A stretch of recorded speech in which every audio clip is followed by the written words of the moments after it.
तहरीक इंसाफ की सीनियर रहनुमा तंजीला इमरान साहब हमारे साथ मौजूद हैं। आपा ये बताइएगा कि आज जो ये जुल्म हुआ है एक कौमी लीडर को जिस तरह बुज़दिलाना निशाना बनाया गया, इसके ऊपर क्या कहेंगे आप?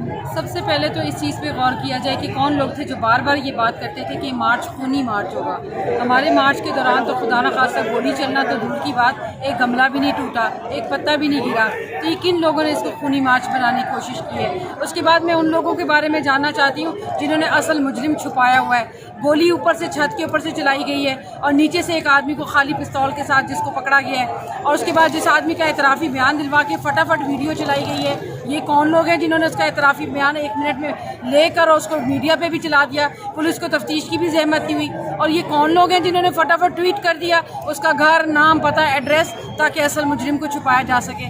मैं समझती हूँ कि हमारे जो चेहरे आज उतरे हुए हैं, हमारे अंदर जो गम और गुस्सा है, ये जो हम रोए हैं, अगर कोई ये समझ जाए कि हम इमरान खान पे फायरिंग की वजह से तकलीफ में हैं, तो ऐसा नहीं है। हमें तकलीफ इस बात की है कि हमें इमरान खान वो कॉल नहीं दे रहा जो कॉल हमें चाहिए। हम चाहते हैं कि इमरान खान हमें वो कॉल दे।